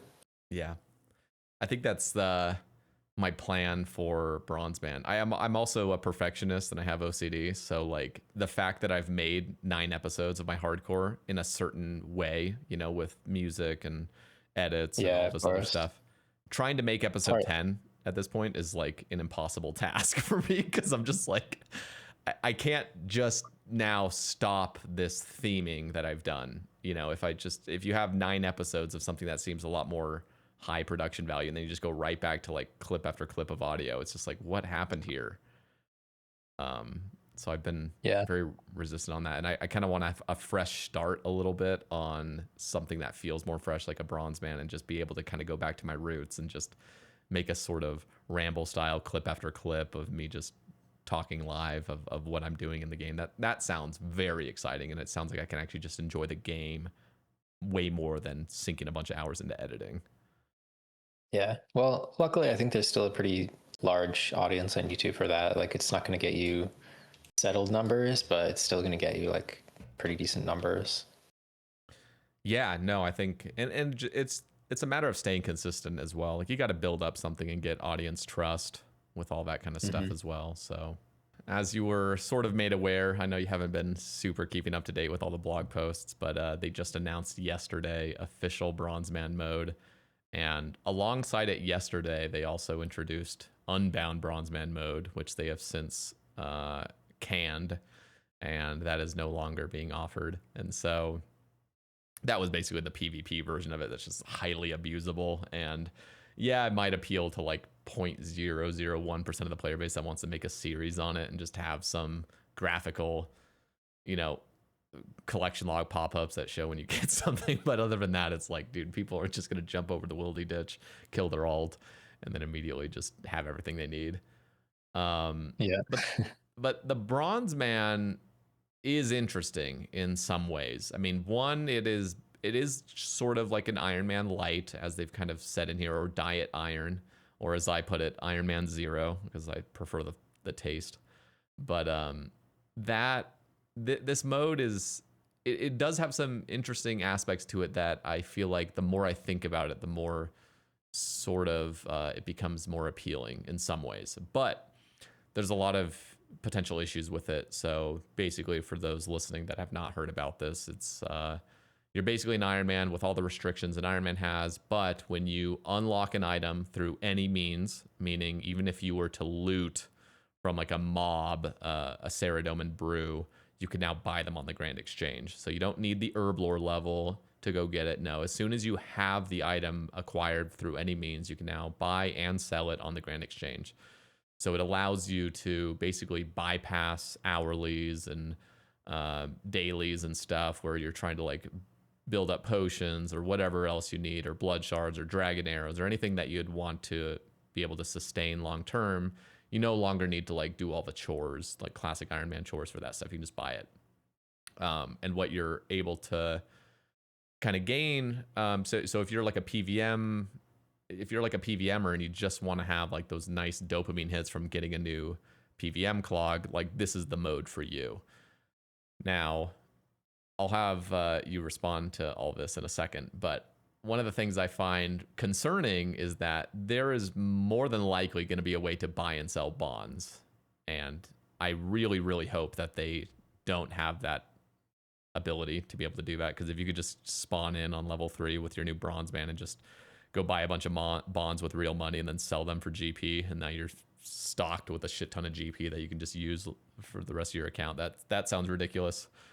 And I'm also concerned, based on the community's reaction, that they just want this game mode to be a lot more casual friendly. And I'm like, what the hell is going on here? We can keep the casual friendliness, but can we just remove the ability to buy bonds? So hopefully that'll be talked about a little bit more. And then the other thing is just GE abuse. So having your main buy an obscure item from your Bronzeman, like a Relissim's Balm 1 or some Nail Beast nails or whatever the fuck people are selling, that's just, or that people aren't selling or buying, and then have your main buy that item for 20 mil as the buy offer, and then all of a sudden your Bronzeman now has 20 mil. I'm pretty sure there'd be like other Bronzemen sniping as well, because it'd be such an influx of Bronzemen. Who knows how big of an issue this would be, but I think there would be a lot of abuse. So I'll stop there. There's a lot of the exciting things I want to talk about in a second, but I want to get your take on this whole Bronzeman and if you would have any interest whatsoever playing this. Yeah, it's an interesting idea. I probably would not play it, but it's definitely, there's some things to unpack there. Like, it's more than just what it appears at the surface, I think. Like, obviously the inspiration behind it is just like a PVM mode where it feels a little bit more rewarding to kill bosses than just for a collection log. Like, you actually are unlocking something meaningful, which is cool and all. As someone who's not really into PVM, that's not something I care about so much. But from a skilling perspective, it basically means that you can't use alts in the same way, which is sort of interesting. Like, because you have to trade through the GE, you can't just give yourself money as easily. But yeah, as you said, I'm sure there's going to be a lot of weird fuckery going on in the GE. Like people are going to be trying all kinds of weird stuff to see what they can get away with. So that will be interesting. And also it will definitely have an impact on the economy at large. I don't exactly know what yet, but like a bunch of accounts that can only interact with the GE and have a whole different prerogative than your normal account interacting with the GE will definitely have an impact on the economy. People are talking about what it would look like for free to play also, which I thought was kind of interesting because like free to play is heavily dependent on alt GP for some of the really expensive buyables like rune crafting. But yeah, if you can buy bonds and then just sell them for GP, then just replacing Altscape. Yeah, exactly. You're replacing Altscape with real life money, which is as the only way to get 0 time GP, which is pretty damn bad. I guess the only thing that's worse than Altscape to me is RWT for your money. So that's like total non-starter. They absolutely should not allow that to happen if they want the game mode to have much integrity. I guess from a high level, to me, it feels a little bit contrived, honestly. I mean, even I would say Ultimate Iron Man is a little bit contrived. I honestly don't really think that there should be like as core game modes much other than just like Iron Man and Reg. And I think if they want to keep doing more game modes, I think that they should develop an actual system around it, not just a bunch of individual game modes. Like they should have a whole account restriction system with a bunch of like with pretty deep granularity where you can choose specific restrictions that the game won't let you break unless you undo those or something. And then update the Hiscores so that you can also find all of those filters and filter accounts based on specific restrictions and stuff.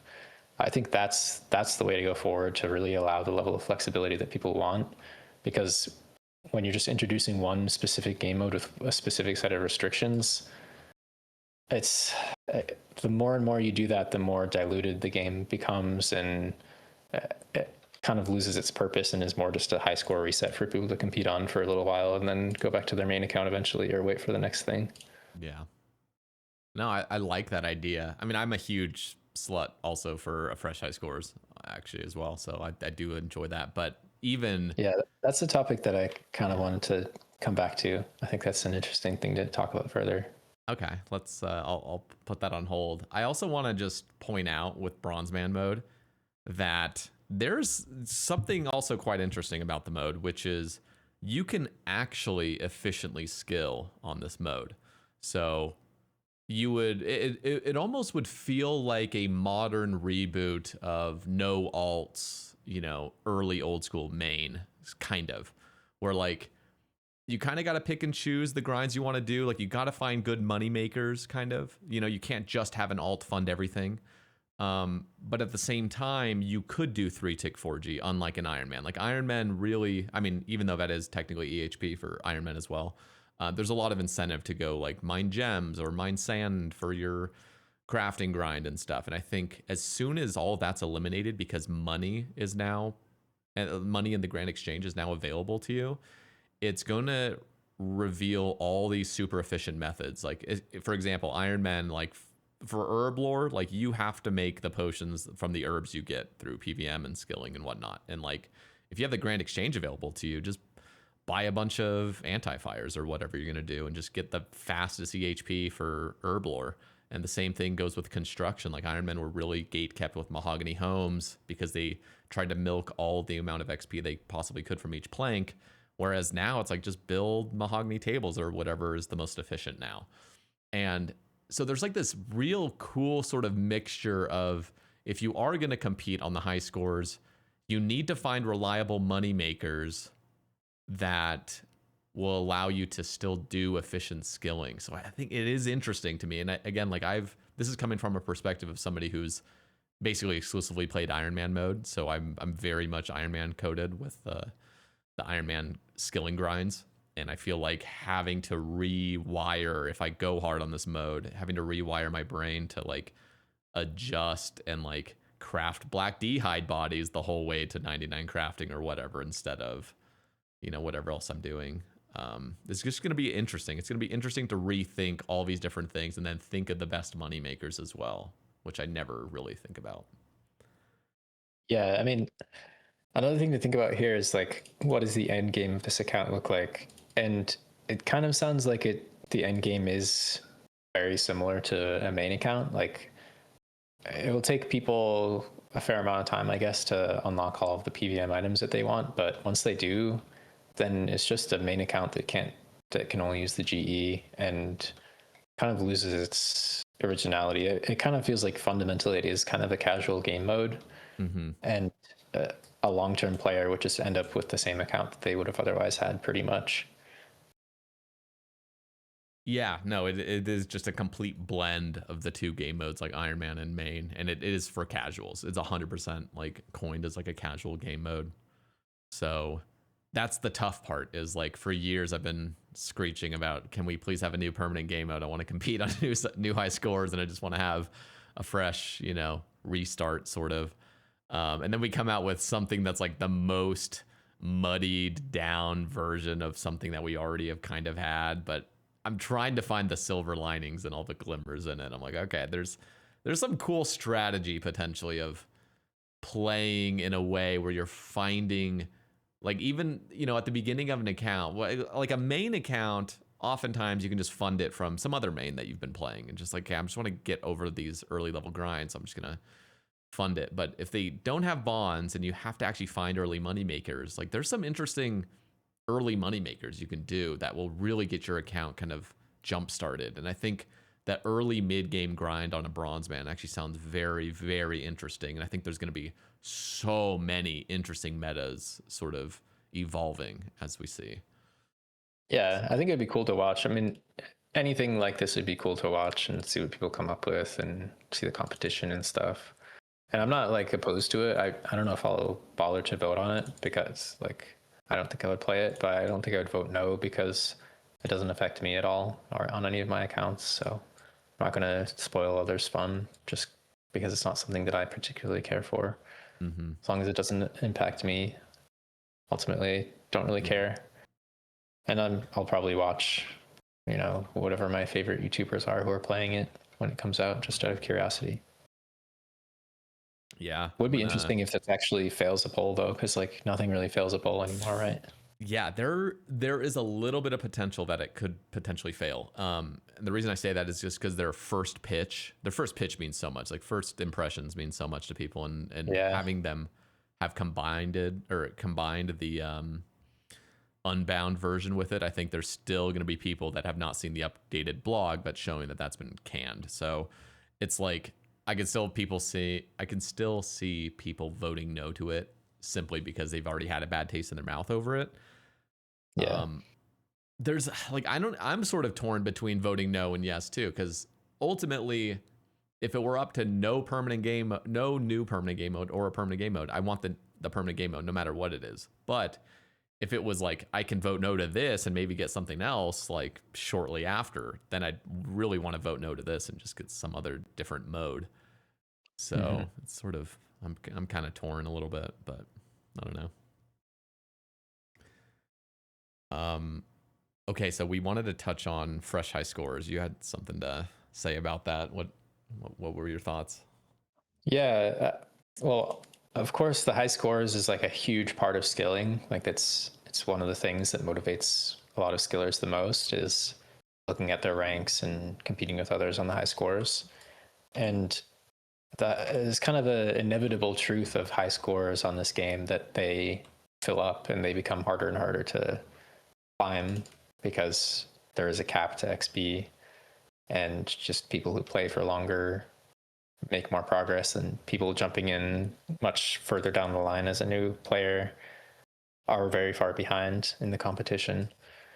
And I don't know, it's kind of an open-ended thing to me of like, is that kind of just like a place where this game doesn't really hold up to the test of time, that like people want a high scores reset after some amount of time inevitably. Like updates to skilling obviously accelerated the rate at which the high scores filled up on OSRS, but it is an inevitable truth of any version of this game that if it's up for long enough, this happens to the high scores.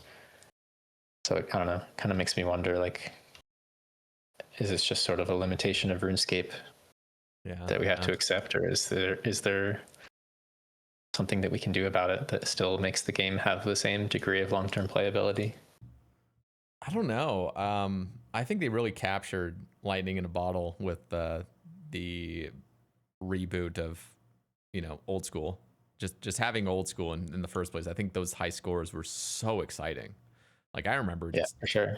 I mean, and firsthand competing for mining, for example, and then having other ranks that you could have easily gotten top 10 in and stuff. Like having that super long push for, and again, like the game was so different back then, which we talked about, which is like it was so skilling focused.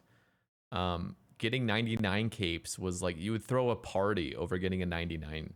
Like that was the culture of the game, and like it was just such a different mindset. And like I remember looking up people, and like you would never really look people up for, I mean, there wasn't boss high scores at the time, but there wasn't anything else to look up besides people's skills and XP. So like you look up somebody, and that was, you're judging them based off of their total skilling XP. Like that was the exciting thing to see. So I think having that competition as well was just, I mean, that was exciting stuff. It was so cool.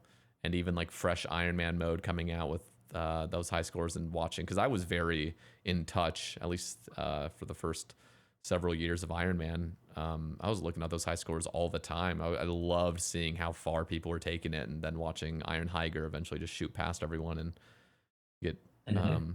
get the finish. But like, yeah, it just makes me wonder, like, is there a way to have that be a permanent part of the game, or is it inevitable that the game will always lose that if it's up for long enough?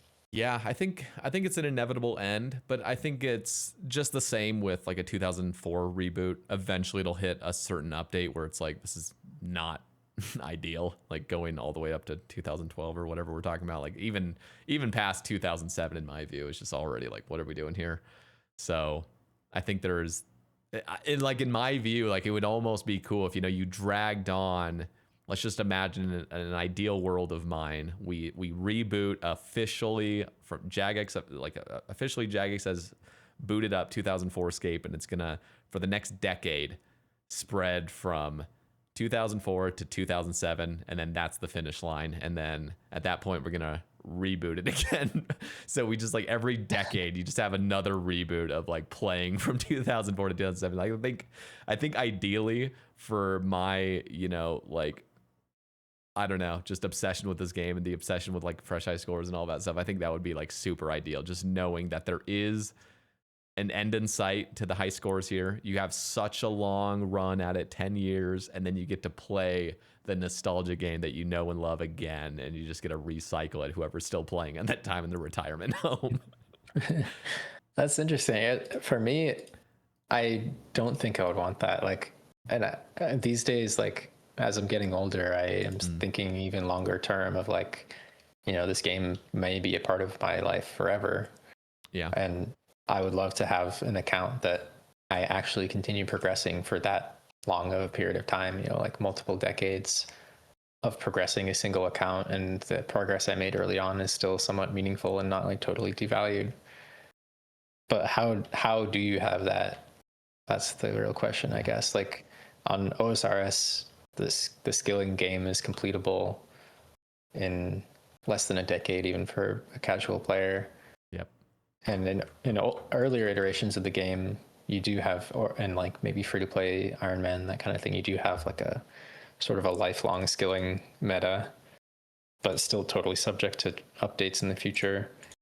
And also, like, how do you create a game like that still has enough appeal to remain somewhat relevant and have like a sizable enough community to make it feel alive, Yeah.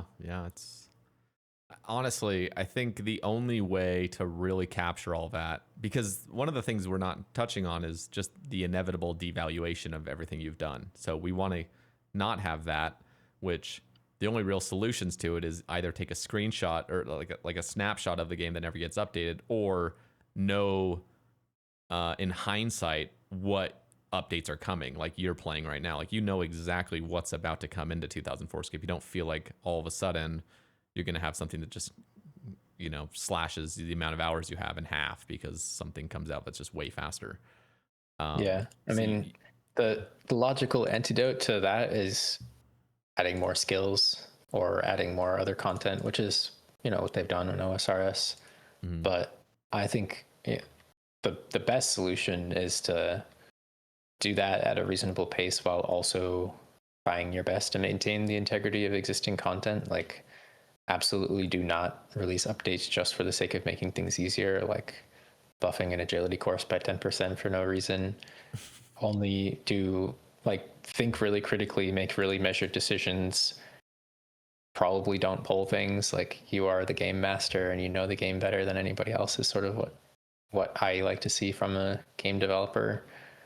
I think it really is possible to draw that line. I just think that OSRS hasn't successfully drawn that line, and skilling has gone too far, and it's kind of irreparable now. yeah, it's a tough one. I always thought, you know, I would be one of those players that just plays one account long term always, and that was my account Sae Bae. But I think I got too tied up into that competitive mindset and not exactly playing for myself. To the point where, like, you know, a lot of the things I was really passionate about, like clue scrolls and stuff, just got very heavily devalued overnight. I think I lost Yeah. like 75% of my hours over a singular unpulled update that just came out Yeah. to clue scrolls, and it just Yeah, I mean, Iron Man gets fucked even harder than main if you're talking from like a efficiency perspective. yeah. And so, like, things like that suck, and I just remember thinking, like, man, like, I sunk so many hours into this, and it's become so much easier for people, and it's completely changed as well. And so I think that was like the bad taste in my mouth of, like, wow, like, I really thought I was a long-term player, but like stuff like this, and just, I don't know, it kind of made me think, like, man, that something really devastating could happen again overnight randomly. It could just, you know, Yeah, back happen. absolutely. So I mean, I felt the same way, and then I quit my main account for a long time, and it was absolutely because of stuff like that. Like, returning to the game a few years later, things happened in IRL, and that was a factor too. But same. playing my free-to-play UIM has kind of reaffirmed that I am a long-term player, and I do really enjoy the game when it isn't being like rug pulled all the time, which doesn't really happen with free-to-play nearly as much. Yeah. And yeah. that's the game that I enjoy. Like, a lot of the things that I was frustrated about and I don't know, didn't like, I still feel the same way. And the way for me to enjoy the game is to not play in a way that those things can affect me, basically, because I can't control Jagex. Yeah, that's kind of how that's where I'm at, and that's why I've sort of jumped around on accounts and stuff as well. Like, I feel like I just enjoy RuneScape for what it is, just playing the game. I'm very passionate about my views for the game because I don't want it to just fully derail. So I feel like my voice in the ocean carries a tiny little weight that I can help influence in the way I think is healthy for the game. But ultimately, yeah, you know what, actually, the more I think about it, like, if I, because I am a long-term player as well at heart, if I get what I want, you know. So, like, Yeah. playing, like, for example, like, you have found like your safe haven with like UIM, or the free to play UIM, and like that, knowing like things are very, very rarely, if at all, being updated to like make things drastically easier. I think the same thing would just, like, you know, just kind of just briefly cycling back to that Steelman idea. Like, if you could come out with a game mode that's so heavily restricted, and I'm not even saying the restrictions I've placed on it, but like something that very much restricts in a permanent sort of way, regardless of the game's future updates. If you could just have some sort of like safe bubble that you can like know for sure will not be devalued because you're going to stay strong on these rule sets. I think that would be enough for me to start playing super, super, super long term. But it would have to have like these very locked in rules that just never get altered. So that would be, Yeah, I think, I think it's something. Yeah. it's a totally reasonable approach to have, especially as an adult who's really investing serious amount of their life into something like this. Like to be so to have something that you invest so much of yourself into be so outside of your control, and have a track record of some updates that can be really devastating to your time and effort. That's a kind of precarious position to be in. So there's a lot of value for long-term players in stability, consistency, and assurance that their time and effort is not just going to be thrown out the window. Yep. Yeah. So we'll see. Let me ask you a question. If you were to have Jagex, like if you could have one, I guess, update or one decision made, of your own that Jagex would sort of just implement, what would it be? I'm trying to think of how to phrase that more succinctly, but that's the best I can do for now. I don't know. It's kind of, I feel like OSRS is like death by a million cuts.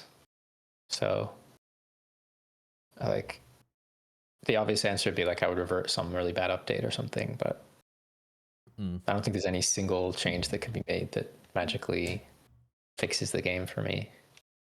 Yeah. Well, let me hear your plans for 2004Scape. So it sounds like with old school, the plan is to get 200 mil all just out of spite purely, and then to log out permanently.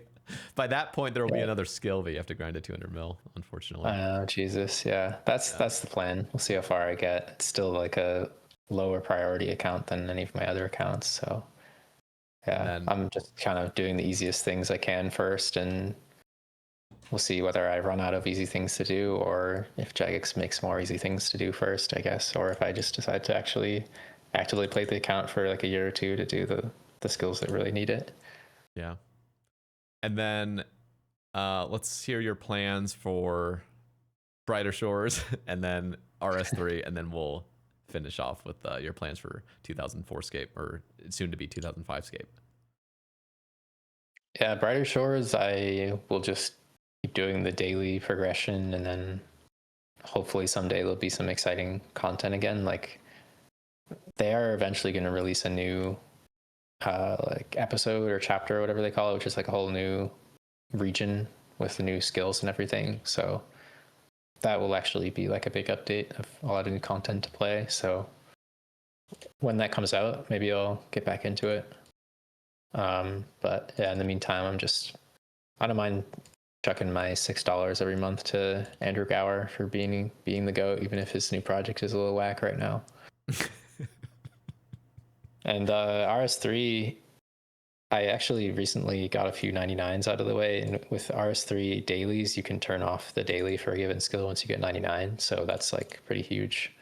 So I'm like gradually whittling away the diffusion of XP that I get from dailies and focusing it into the skills that are like more valuable to put your free XP into. But I think long term on that account, like eventually if I can turn off all dailies except for one, I'll just like daily skate my way to like a 200 mil, which takes like several years, but it's like, I don't know, just kind of funny to me, I guess. But it's also kind of like a backup account. Like if anything ever happens where like if 04Scape gets shut down, or if free to play UIM gets some like insane game breaking update that totally kills the game mode, I have another account, and it actually has some cool skilling metas on it if you try to play efficiently. That's actually very ironic to just hear about, like, if the other two games get like devalued, I'll just return to RS3, which is like the most devalued thing of all time. Full circle. Yeah. But yeah, free to play Iron Man and RS3 is actually like a pretty significant time investment for 200 mil all. Like it's, okay. I think it's more hours for sure than OSRS pay to play reg 200 mil all, at least. Probably like 20K plus. Interesting. Do you actually find RS3 enjoyable? Like actually playing it, not just AFKing it? I think some content on there can be fun. Like it's a new approach to RS for a lot of us. Because I've And never the tried combat it. system is like kind of cool. They've had a lot of time to refine it. It's just not RuneScapey really, but yeah, it's a new lens with which to experience the game. And also a lot of members' content has been made free to play on RS3, so it's pretty different content wise than OSRS. Okay. All right, and then if nothing goes to shit, what are your long-term plans on 2004Scape? Well, I really just am trying to play macro efficiently in this game. Like I want to play with a EHP high score and also kind of front page high score mindset, and playing like really, really the long game, since I have like I got the opportunity to start this from day one, and I want to try to do it right this time, like really stay the test of time and make the best long-term decisions. So for the time being, I'm working on faster skills mostly. Like right now I'm fire making. Whenever I can get supplies, I'm doing fletching, and same with cooking. So getting supplies for those is pretty slow, but the actual training is fast XP. So it's still good to like try to be doing those as much as you can for high scores competition. And obviously I need to max eventually to actually be on the front page, which I'm still quite far from, but I'm waiting for a lot of future updates for specific skills. So in the meantime, I'm just mostly doing post 99 XP right now, and in the skills that aren't going to change very much. I recall in a older video you having some regrets on your main OSRS account for not having been sort of a sleeper account and not, immediately just becoming max and stuff. I think there was some appeal you had stated of like wanting to have just had some like 200 mils without ever being maxed. Do you have any sort of reservations on that for 2004Scape, or is it just no, I want to play macro and eventually it'll just lead to maxing, which is fine before I have, a bunch of other like 200 mils and like really challenging skills? Yeah, that's a good question. I do still think that kind of account build is cool, like the Acid Soul account, where it's like you just absolutely destroy like some of the hardest 200 mils, and then you have like 60, I don't know, ranged or something like that. Yeah. That's pretty neat. But I guess my account has sort of been that way, but not like I haven't done like really crazy skills, but definitely done a lot of post 99 with a lot of random low level skills. But it has like a more obvious and clear purpose, and it is really all just macro efficiency at the end of the day. And I think in a different game or starting at a different point, maybe I would make that kind of account, because it's cool. So the appeal there is that you kind of just get to truly do what you want to do rather than following any kind of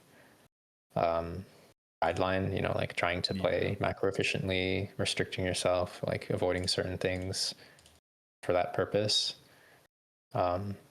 So like maybe if I were to start like 2 years late or something like that, where it's like it's not really likely that I can reasonably compete on the main high scores, then you have the sort of flexibility to be like, all right, I'm just gonna do this one skill because I think it's cool, even if it's not macro efficient. And a lot of skills, the ranks are like wide open because not many people are really doing that, and there's still like the mass appeal of faster, easier skills, as there always will be.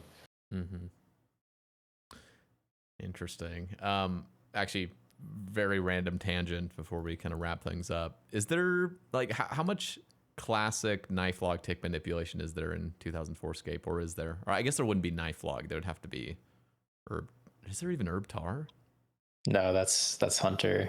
There's no 3-tick item until 2006, other than eating food. Okay. So tick manipulation is a bit different, but there's still some stuff that works, like auto retaliate methods work. Eating food for 3-ticking. There's some 4-tick methods like tinderboxing a log, or like attacking with an empty short bow. I think maybe you can do leather now that leather is make-exable. But yeah, so there's some pretty neat tick manipulation methods on here, but the meta is very different than what it would look like once we get a 3-tick item. Okay, so as soon as 2006 rolls around in like 3 years, that's when everybody will start pulling out their herb tar. Yeah, exactly. It's actually kind of funny because January 2006 is when the quarry comes out, so that's when we get granite and sandstone. But I think it's later in 2006 that we get the first 3-tick item, if I'm remembering correctly. Interesting. So like, I need to double check when like crossbow stocks came out.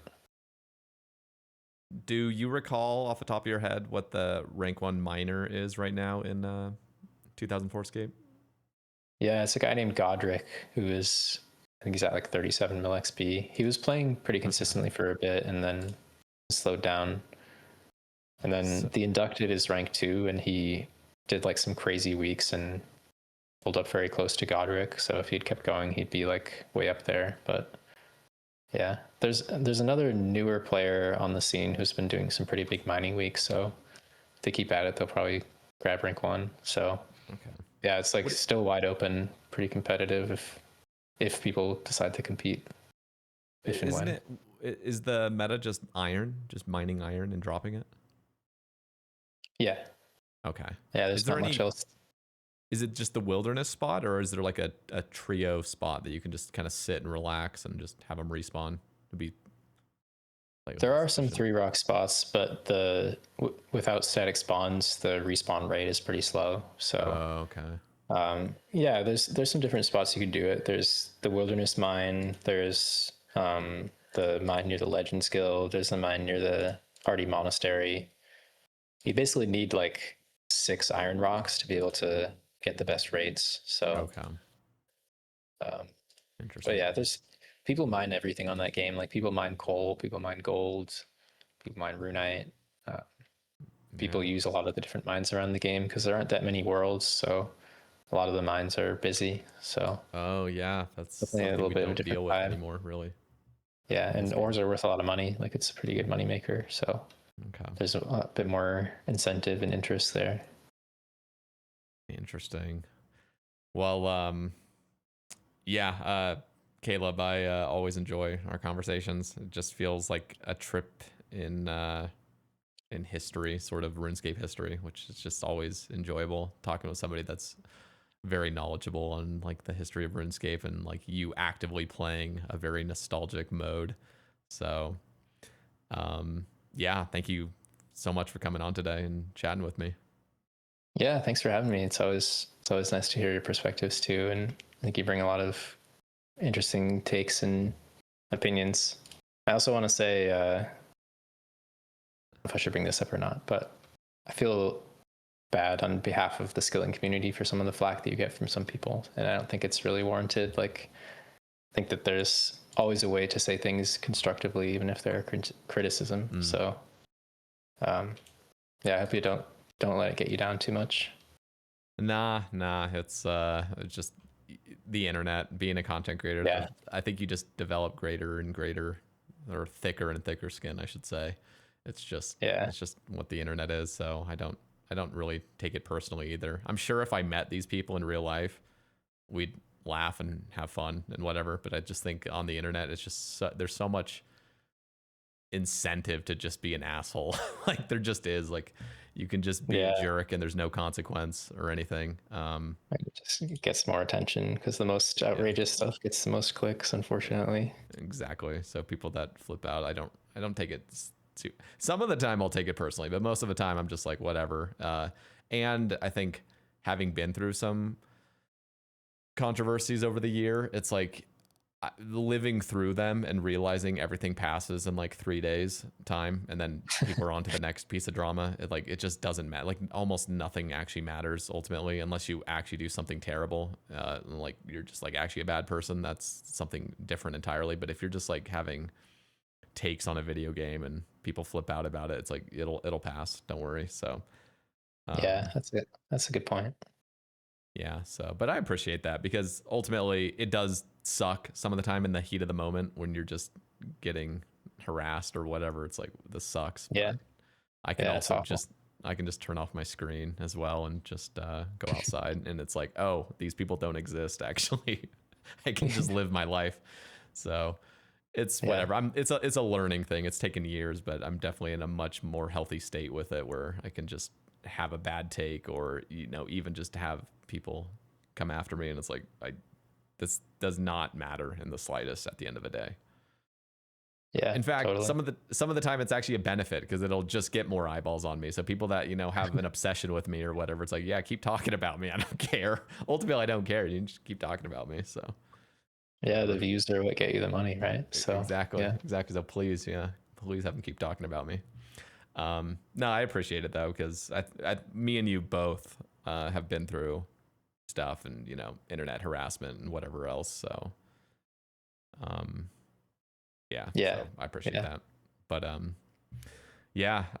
well, I guess off to however long it takes for me to invite you back on the cast, and we'll talk about what's been happening. Who knows, maybe there will be some talk on an official old school coming into the actual game, which would be exciting, or whatever else is going on, or whether or not you've quit your main or gotten 200 mil all wherever. I'm sure we'll be nowhere close to you getting 200 mil all on your main at that point. But give me thank like you. 10 years. Yeah. I'll cruise to the finish. Yeah, I said, give me like 10 years. Yeah. But yeah, I feel like there's definitely some exciting stuff on the horizon now. So it's nice to have some things to look forward to. And yeah, I'm looking forward to whenever we next chat. Well, awesome. Okay, well, for those listening, down below in the description, I'm going to have obviously Elegy's links. So go follow him. He's been uploading relatively consistently, I feel like, lately, with your 2004Scape progress and just other progress videos. And I'm always a very quick clicker on those. I just love just hearing those kind of like old school progression videos. So I'll have all your links that you want provided down below. And for those listening, thank you. And thank you as well to all those who have supported. And we are actually going to be having this Sunday Jukebox Romeo, who was guest number 1 on the Sae Bae cast, coming back for his second appearance. So that'll be sort of full circle. Yeah, I'm excited to chat with him. He's been dabbling, he's been playing, he's been skilling on his account. So it'll be fun hearing his perspective on the game as well. So look forward to that. And again, Caleb, thank you so much for coming on today, and we'll catch you guys in the next one.